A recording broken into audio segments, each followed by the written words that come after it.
Elections Certificate of Canvass of Votes and Proclamation of winning candidates for member Sangguniang Bayan, May 12, 2025 National, Local, and Park Parliamentary Elections, May 12, 2025. We, the undersigned members of the Municipal Board of Canvassers, do hereby certify under oath that we have duly canvassed the votes cast in 57 council precincts for the candidates therein for member Sangguniang Bayan in the elections held on May 12, 2025.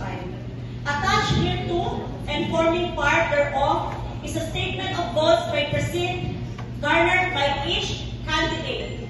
Number 1, Donato